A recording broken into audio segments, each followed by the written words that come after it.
శ్రీమాత్రే నమ. జయ గురు దత్తాత్రేయ నమ. ఈ వీడియోలో మనం ఫిబ్రవరి 5వ తారీఖున ధనుస్సు రాశి నుంచి మకర రాశిలోకి మారబోతున్న కుజగ్రహ ప్రభావం తులారాశి వారి మీద ఏ విధంగా ఉండబోతుంది? Hi, my name is Gautam and I actually stay in Markajgir itself. I had this back pain. It's been 1.5 years. I have tried many treatments like chiropathy, oil massage, physiotherapy especially, but it didn't work out as much like what I expected. I strongly suggest homeopathy. You people can carry on with the homeopathy. Area Markajgiri and doctor name is Nagesha Rao and the clinic name is Neocare Homeopathy. అన్న విషయాన్ని మనం ఈ వీడియోలో పరిశీలిద్దాం. అంటే ప్రతి 45 రోజులకి కుజుడు ఏదో ఒక రాశిలోకి మారడం జరుగుతుంటుంది. అయితే మనకున్నటువంటి 12 రాశుల్లోకెల్లా కుజుడు మకర రాశిలోకి ప్రవేశించినప్పుడు అత్యంత బలవంతుడు అవుతుంటాడు. అంటే ఆ స్థానంలో ఉచ్చస్థితి పొందడం జరుగుతుంది. శని యొక్క రాశి అయినటువంటి మకర రాశిలోకి కుజుడు ప్రవేశించినప్పుడు పారిశ్రామిక రంగం అభివృద్ధి చెందడం జరుగుతుంటుంది. అలాగే రాజకీయ రంగంలో ఒక అలజడి ఏర్పడడం జరుగుతుంటుంది. అంటే ఇది దేశ గోచారరీత్యా రాజకీయ నాయకులు పార్టీలు మారడం, అలాగే ఏదో ఒక ఉద్యమాన్ని తీసుకురావడం, కొంత ఉత్సాహంగా ఉంటారు, కొంత యాక్టివ్ అవుతుంటారు అన్నమాట వీళ్ళు. అంటే కుజుడు నాయకత్వ లక్షణాలు ఉన్నటువంటి కేడర్కి, అంటే ఒక విధంగా సైన్యాధ్యక్షుడు కాబట్టి ఒక సైన్యానికి, అలాగే కార్యకర్తలకి కారణమవుతుంటాడు. మరి మకరం మాస్ సంబంధించినది శని భగవానుడు కాబట్టి మరి శ్రామిక వర్గం, కార్మిక వర్గం, ఒక విధంగా ప్రజానీకం అందరికీ కూడా ప్రాతినిధ్యం వహిస్తూ ఉంటారు, సామాన్య ప్రజానీకానికి. సో ఏదో ఒక అలజడి, సమ్మెలు, స్ట్రైకులు జరుగుతూ ఉంటాయి మరి కుజుడు ఈ రాశిలోకి ప్రవేశించే సమయంలో. అయితే తులారాశి వారికి అది చతుర్థ కేంద్రం అవటం వల్ల, అది ఉచ్చస్థితి అవ్వడం వల్ల పంచమహాపురుష యోగంలో రుచిక మహాపురుష యోగం అనే యోగం జనరేట్ అవ్వడం జరిగింది. ఎవరి జన్మ జాతకంలో అయితే ఈ రుచిక మహాపురుష యోగం ఏర్పడుతుందో వాడు భూస్వామి అయి ఉంటాడు. ఒక ఒక ఒక దళానికి లేదంటే ఒక ప్రాంతానికి నాయకుడై ఉంటాడు. సో అలాగే మంచి విజయాన్ని కలిగి ఉంటాడు అన్నమాట. అంటే ఒక సింహంలాగా ఒక వీరోచితంగా లక్షణాలు కలిగి ఉంటాడు. అటువంటి స్థితి ఈ కుజుడు ఈ రాశి వారికి ఏర్పడడం జరిగింది. అంటే ఒక విధంగా జన్మజాతకంలో కుజుడు ఎంత బలంగా ఉంటే జాతకుడు అంత ఉన్నత స్థాయికి రాగలుగుతుంటాడు. అతడు ఏ స్థాయిలో జన్మించినా సరే కుజబలం ఉన్నవాడితో శత్రుత్వం పెట్టుకోకూడదు అంటారు.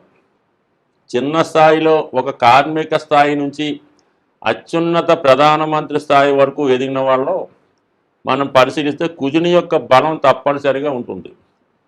రవి ఎంత బలంగా ఉన్నా కుజుని యొక్క బలం లేనిదే రవిగ్రహం కూడా రాణించలేదు. సో అందువల్ల ఏంటంటే కంపల్సరిగా కుజుడు జన్మజాతకంలో బలవంతుడై ఉండాలి. అలాగే ఒక జాతకుడు సినిమా రంగంలో రాణించాలన్నా, అలాగే రాజకీయ రంగంలో కానీ రియల్ ఎస్టేట్ రంగంలో కానీ రాణించాలంటే 100% జాతకుడు కుజబలాన్ని కలిగి ఉండాలి. కుజుడు బలహీనంగా ఉంటే జాతకుడు ఇతరులపై ఆధారపడడం, ఏ పని చేయాలన్నా కూడా అది సమర్థవంతంగా చేయలేకపోవడం, ఒక వివాహం జరగాలన్నా, ఒక సంతానం కలగాలన్నా, మనిషి ఆరోగ్యంగా ఉండాలన్నా కుజుడు తప్పనిసరిగా బలం ఉండాలి.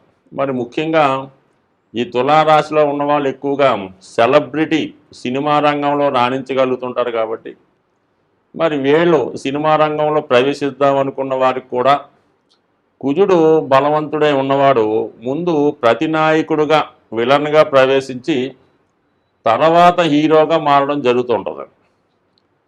అలాగే శుక్రుడు కూడా బలంగా ఉన్నవాళ్ళు కూడా, ఇది స్త్రీలకు వర్తిస్తుంది, మగవాళ్ళకి కూడా ఒక విధంగా ప్రతినాయక పాత్రలు పోషిస్తూనే హీరోగా మారడం జరుగుతుంది.